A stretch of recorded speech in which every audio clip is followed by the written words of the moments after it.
Hi friends, good morning. Welcome back to my YouTube channel. ಎಲ್ಲರೂ ಹೇಗಿದ್ದೀರಾ? ನಾನಂತೂ ತುಂಬಾ ಚೆನ್ನಾಗಿದ್ದೀನಿ. ಇನ್ನು ನಮ್ಮ ಮನೆ ಕ್ಲೀನಿಂಗ್ ಪ್ರೋಸೆಸ್ ನಡೀತಾನೆ ಇದೆ. ಬೇರೆ ಏನೂ ಕೆಲಸ ಮಾಡೋಕ್ಕಾಗ್ತಾಯಿಲ್ಲ. ದೊಡ್ಡ ಮನೆ ಅಲ್ವಾ, ಸ್ವಲ್ಪ ದಿನ ಮಾಡ್ಕೋಬೇಕು. ಮೊನ್ನೆ ರೂಮ್ ಎಲ್ಲ ಕ್ಲೀನ್ ಮಾಡಿಕೊಂಡೆ. ಸ್ವಲ್ಪ ಬೆಡ್ಶೀಟ್ಸ್ ಎಲ್ಲ ವಾಷಿಂಗ್ ಮಿಷಿನ್ಗೆ ಹಾಕ್ಬೇಕಷ್ಟೇ. ಇವತ್ತು ಅಡುಗೆ ಮನೆ ಮಾಡೋಣ ಅಂದ್ಕೊಂಡಿದ್ದೀನಿ. ನಾನು ಬ್ಲಾಗ್ ಮಾಡೋಣ ಅಂತ ಕ್ಯಾಮ್ರಾ ಆನ್ ಮಾಡಿಟ್ಟಿದ್ದೀನಿ. ನನ್ನ ಮಗ ಹೋಗಿ ಮುಂದೆ ಕೂತ್ಕೊಂಡಿದ್ದಾನೆ. ನನಗೆ ತುಂಬಾ ಕ್ರೇಜ್ ಇದೆ ಈ ವಿಡಿಯೋ ಮಾಡೋದ್ರಲ್ಲಂತೂ.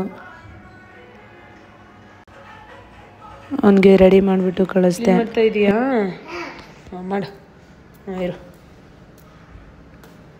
ಇರಪ್ಪ ಸಾಕು ಇರು. ನೋಡಿ ಹೆಂಗೆ ಕ್ಲೀನ್ ಆಯಿತು. ನೀನೇ ಮಾಡಿದೆ. ನೋಡು, ಫುಲ್ಲು ಕ್ಲೀನ್ ಆಯಿತು. ಆಮೇಲೆ ಹೊಡೆಯೋಣ ಇರು.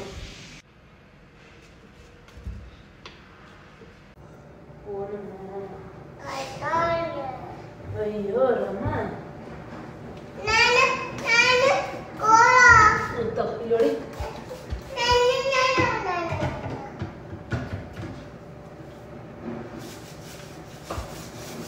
ನಿಶು ಸ್ಕೂಲ್ ಕಳಿಸಿ ಬಂದಮೇಲೆ ಸ್ವಲ್ಪ ಟಿಫನ್ ಮಾಡಿಬಿಟ್ಟು ಮನೆ ಕ್ಲೀನ್ ಮಾಡೋಣ ಅಂತ ಇದ್ದೀನಿ. ಅಡುಗೆ ಮನೆ ಎಲ್ಲ ತುಂಬ ಗಲೀಜಾಗಿದೆ. ಅದಕ್ಕೆ ನಾನು ಕ್ಲೇಸ್ ಪೌಡರ್ ಯೂಸ್ ಮಾಡಿಬಿಟ್ಟು ಕ್ಲೀನ್ ಮಾಡ್ತೀನಿ. ಜಸ್ಟ್ ಅದನ್ನು ಸ್ಪ್ರೇ ಮಾಡಿಬಿಟ್ಟು ಹೊಡೆದು ಒಂದು ಹಸಿ ಬಟ್ಟೆಯಿಂದ ಒರೆಸಿ ಆಮೇಲೆ ಒಣ ಬಟ್ಟೆಯಿಂದ ಒರೆಸಿದ್ರೆ ತುಂಬಾ ಕ್ಲೀನ್ ಆಗುತ್ತೆ. ನನ್ನ ಮಗನಿಗೆ ತುಂಬ ಹೆಲ್ಪ್ ಮಾಡ್ತಾ ಇದ್ದಾನೆ. ನಾನೇ ಮಾಡ್ತೀನಿ ಅಂತ ನೋಡಿ. ಸಾಕು. ಇರು, ಸ್ಟಾಪ್.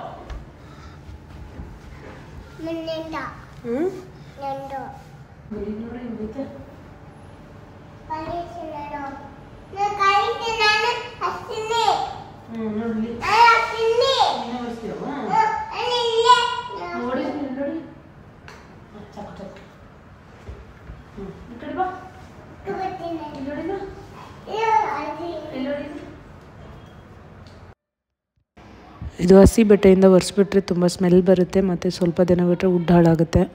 ಸೊ ಹಂಗಾಗಿ ಜಸ್ಟ್ ಸ್ಪ್ರೇ ಮಾಡಿ ಒರೆಸ್ಬೇಕು, ಇಲ್ಲಾಂದರೆ ವುಡ್ಡೆಲ್ಲ ಹಾಳಾಗ್ಬಿಡುತ್ತೆ. ದೊಡ್ಡ ಪಾತ್ರೆ ಎಲ್ಲ ಟೆರೆಸ್ ಮೇಲೆ ನಮ್ಮ ಅತ್ತೆ ತಿಕ್ತಾ ಇದ್ದಾರೆ. ಚಿಕ್ಕ ಪಾತ್ರೆ ಎಲ್ಲ ನಾನೇ ತಿಕ್ಬಿಟ್ಟು ಸ್ವಲ್ಪ ಎಲ್ಲ ಕಬರ್ಡ್ ಒರೆಸಿ ಚಿಮ್ನಿ ಎಲ್ಲ ಒರೆಸ್ಕೋಬೇಕು.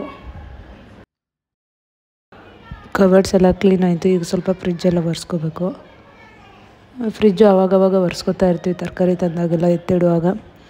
ಯಾಕೋ ಸ್ವಲ್ಪ ಫ್ರಿಜ್ಜು ಜಾಸ್ತಿನೇ ಇಟ್ಟಿದ್ದೀನಿ ಅನಿಸುತ್ತೆ. ತರಕಾರಿ ಎಲ್ಲ ಕೊಳ್ದೋಗಿತ್ತು. ಈಗ ಕ್ಲೀನ್ ಮಾಡಿಬಿಟ್ಟು ಫ್ರಿಜ್ ಕಮ್ಮಿ ಮಾಡಿಡಬೇಕು.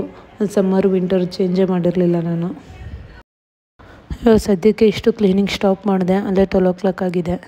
ನಮ್ಮ ಯಜಮಾನ್ರು ಊಟಕ್ಕೆ ಬರ್ತೀನಿ ಅಂದರು. ಸೊ ನುಗ್ಗೆಕಾಯಿ ಸಾರು ಮತ್ತು ಅನ್ನ ಮಾಡಬೇಕು. ನಿನ್ನ ಮಗನೂ ಬರ್ತಾನೆ, ಪಿಕಪ್ ಮಾಡ್ಕೊಂಬರ್ಬೇಕು. ನುಗ್ಗೆಕಾಯಿ ಸಾರು ಬೇಯಿಸೋಕ್ಕಿಟ್ಟಿದ್ದೀನಿ. ಸ್ವಲ್ಪ ರೈಸು ಬೆಳಿಗ್ಗೆ ಮಾಡಿದ್ದೆ ಇತ್ತು. ಹಾಗೆ ಬೆಂಡೆಕಾಯಿ ಇತ್ತು ಫ್ರಿಜ್ಜಲ್ಲಿ, ಕೊಳ್ತೋಗ್ಬಿಡುತ್ತೆ. ಇನ್ನೇನು ಚಪಾತಿ ಮಾಡಲ್ಲ ಅಂದ್ಕೊಂಡೆ. ಅದಕ್ಕೆ ಬಜ್ಜಿ ಮಾಡೋಣ ಅಂತ ಕಟ್ ಮಾಡ್ತಾಯಿದ್ದೀನಿ. ಈ ಥರ ಕಟ್ ಮಾಡಿಬಿಟ್ಟು ಬೀಜನೆಲ್ಲ ತೆಗೆದು ಸ್ವಲ್ಪ ತೊಳೆದ್ಬಿಟ್ಟು ಇಡಬೇಕು. ಅದಕ್ಕೆ ಮಾಮೂಲಿ ಬಜ್ಜಿ ಇಟ್ಟು ಸ್ವಲ್ಪ ಅಕ್ಕಿ ಇಟ್ಟು ಉಪ್ಪು ಖಾರ ಮತ್ತು ಹಾಕಿ 1-2 hour ನೆನೆಸಿಟ್ಟು ಆಮೇಲೆ ಎಣ್ಣೆಲಿ ಕರ್ತಿದ್ರೆ ತುಂಬಾ ಚೆನ್ನಾಗಿರುತ್ತೆ. ಯಾಕೆ ಕಿತ್ತಾಕಿದ್ದು? ಹೊಸ ಚಪ್ಲಿನ ಯಾವ್ದು?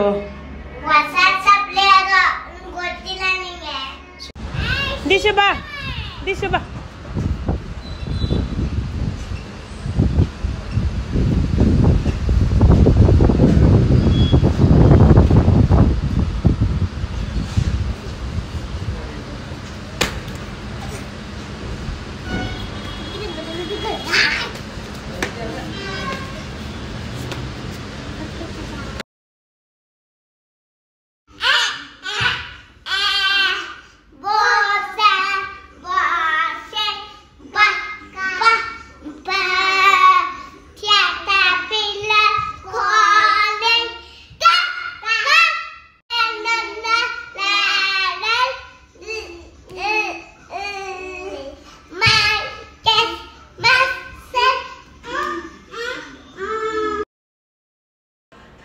ಸಾಯಂಕಾಲ ಸ್ವಲ್ಪ ಕೆಳಗಡೆ ಹೋಗ್ಬಿಟ್ಟು ಕಸ ಎಲ್ಲ ಹಾಕಿ ಮಕ್ಕಳು ಸ್ವಲ್ಪ ಆಟ ಆಡಿಸಿ ಮೇಲೆ ಬಂದೆ.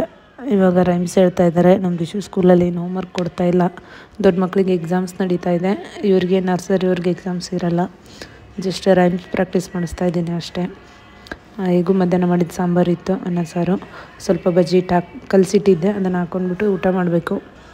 ಇವತ್ತಿನ ಬ್ಲಾಗ್ ಇಷ್ಟೇ friends. Thanks for watching. Good night ಎಲ್ಲರಿಗೂ. Thanks for watching. ಈ ವಿಡಿಯೋ ಇಷ್ಟ ಆಗಿದ್ದರೆ ಸಬ್ಸ್ಕ್ರೈಬ್ ಮಾಡಿ, ಶೇರ್ ಮಾಡಿ ಮತ್ತು ಲೈಕ್ ಮಾಡಿ.